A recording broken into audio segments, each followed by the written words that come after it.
Then you can start. Perfect.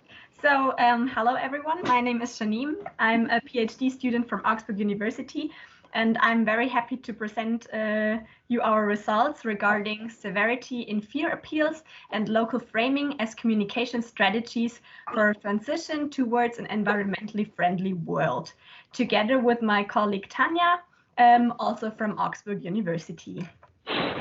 Hello, everyone. I'm looking forward to presenting to you our research results right now. And I will start with our theoretical background. So images of floods in Germany, burning forests in Australia, and dying marine mammals line the media coverage, and they show the tremendous consequences of global warming. So climate change is a global threat, and it affects not only the environment, but all human beings. And environmental organizations aim to deal with this issue and communicate this issue to the public, and they aim to act awareness in their communication material on these specific topics. And we have analyzed in our study the effectiveness of communication strategies that are used by environmental organizations. And in environmental communication, there is a relevant rising potential of social media for communicating towards the public, explicitly using the platform Instagram. And environmental organizations aim to engage their followers by using different communication strategies. And in our study, we have analyzed which role can the social media platform Instagram play in informing about environmentally relevant behavior to communicate the consequences that that were found to be scientifically relevant. And one communication strategy to organize media content is framing. And framing can be defined as the active process of selectively highlighting information and positions. And research has found that framing can be effective in a textual as well as in a visual form. And so how can media content be framed? How can media consequences be framed to be relevant for the audience? Previous research has found that people often do not feel affected by climate change because they see it as an abstract and distant phenomenon. And therefore, there is a specific framing strategy that is relevant in our context. And that is to frame the consequences of that are environmentally relevant for the locations that are nearby to the audience instead of for locations that are distant to the audience. So framing nearby instead of distant locations can trigger higher concern, and therefore using local framing instead of distant framing can be effective in communication materials. And this has been found relevant for various communication contexts, and therefore framing the climate consequences locally instead of distantly can be important to motivate people. And a second communication strategy that is specifically relevant to communicate possible future threats regarding scientific findings of how the climate change can evolve in the future and what possible threats can appear. The one possible strategy to communicate this are fear appeals, and fear appeals can be defined as communicating a sufficient severity degree of an issue to evoke fear in recipients. And the fear in recipients can then be converted into a need for action if the communication material also contains the efficacy of a proposed behavior. And it has been shown in research that, however, a too high level of severity, so a too high level of presenting a threat, can result in too much fear in recipients and can also function inhibitingly. And meta-analyses have found contradicting results on the level of fear, and they have shown that the level of fear can have a positive, a negative, or a curvilinear persuasive effect There were contradicting results how high the level of fear should be. And therefore, because of these contrasting results, it is of high scientific interest to test fear appeals with 3 different fear levels in the context of climate change communication. And to depict the specific severity, it can be relevant to depict it in a visual way, because images can have a stronger effect on emotions, and fear appeals are relevant for the emotions. And so therefore, in the context of climate change communication, the arousal of fear can be enhanced by presenting images of severe environmental threats. So consequently, as Tanja explained, this study analyzes the effects of combining fear appeals presented in a visual form. So we showed landscapes affected by climate change in various severity degrees, with framing of spatially close versus distant consequences in a textual way. So with local framing, we used climate consequences described for Germany, and the distant framing were climate consequences described for Australia. We based our study on 2 theoretical models. The first one is the extended parallel process model from Kim Witte. Here on the left, you can see the different message components. Then, as Tanja already explained, the perceived efficacy and the perceived threat that can lead to fear, and then more or less either to the message acceptance or the message rejection. Moreover, we used the value belief norm theory. In our presentation today, we focus on the value belief norm theory. So we analyze the effects of the communication material on the relevant dependent variables in behavior formation based on the value belief norm theory. These are just our preliminary results. But yeah, we would like to start with that and present that to you. So what do we expect? Or what did we expect? We expected a curvilinear effect of communicated severity in line with Tannenbaum et al. Moreover, we expect the best effects of spatially close consequences, so the consequences for Germany, as we used a German sample. And moreover, both strategies are analyzed in combination, as a sufficient severity degree is expected to especially heighten a need for action. So this could lead to best effects for attitude, private sphere behavior, and public engagement, as I already explained with the value belief norm theory. So our method, we conducted a 3 low versus medium versus high severity, and 2 spatially close versus distant framing between subject online experiment. 286 people participated, 36% of them being female, and they were between 18 and 70 years old. And we used a fictitious post by an environmental organization on Instagram that addresses the effects of climate change in the form of forest fires. I can show you the material here. With the pictures, you can see the different severity degrees. Here it's unserplanet.ev, that's the environmental organization. You can translate it like our planet. And also the caption varied, so either Australia or Germany. And also in the caption here, we described the situation with the climate change, and then we varied either Australia or Germany.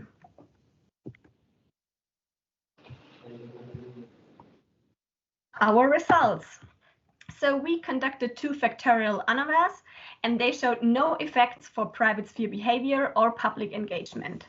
Nevertheless, we found the main effect of fear appeals on attitude, and high severity lead to a higher attitude than medium severity. So what does that mean? Regarding the fear appeals, we found that communicating high severity instead of a medium severity showed as relevant. Only for attitude. So we did not find a curvilinear effect, maybe because the topic of forest fires has received a lot of media coverage in the last years. So recipients might be obtuned to the topic, and it was kind of a habituation effect. So maybe it was necessary to use a high severity degree to still trigger attention, but it was not effective for a real need for action. More or less, it could be the same for local and distant framing. So for local framing, maybe the effects of location connectedness might be inhibited. The media coverage on distant wildfires might also trigger schemata of locally close wildfires. So we had a lot of wildfires in Germany as well. So maybe when people saw the Instagram post on wildfires in Australia, they immediately started thinking about the wildfires close to them in Germany. And maybe that was the reason why the effect differences of local and distant framing might disappear, because there was no feeling of distance created. Yeah, nevertheless, more research should be conducted on that topic, especially we or someone else should test different levels of severity and local framing for various topics. So maybe it was because of the wildfires, so maybe other topics could lead to other results. And we think that this is really an interesting topic and we should definitely continue focusing on it. So thank you very much for your attention, and we are looking forward for your questions. Yeah. Thank you very much.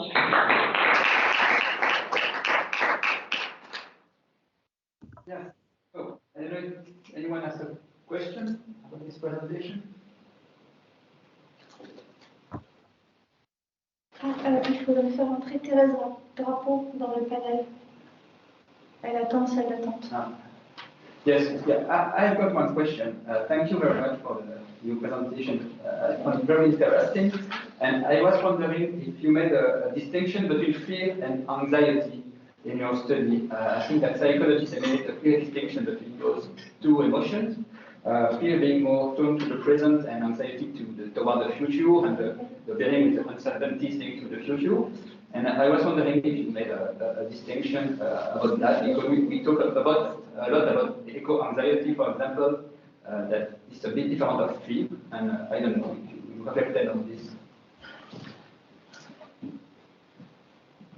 Tanja, would you like to answer, or should I start?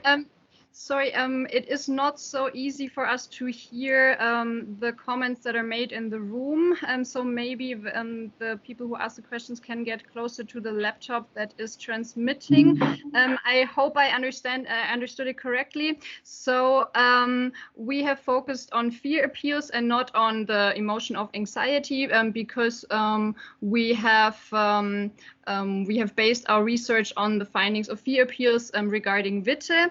And in line with Witte, the emotion of fear can be seen as an emotion that can activate people and that can start a need for action. But of course, with possible negative emotions that are related to the future and to possible future threats, there is also a lot of connection with negative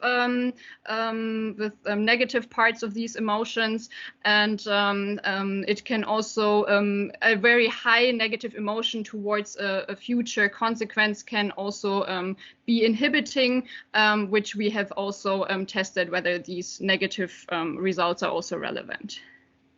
Yeah, I mean, we need to continue with our analysis, and we also just discussed that, I mean, evoking fear always has something to do with the threat, but also with the efficacy. I mean, do they have the feeling that they can manage the threat or not? And we did not analyze this yet, so maybe there are some results in our study. And yeah, we need to continue with that.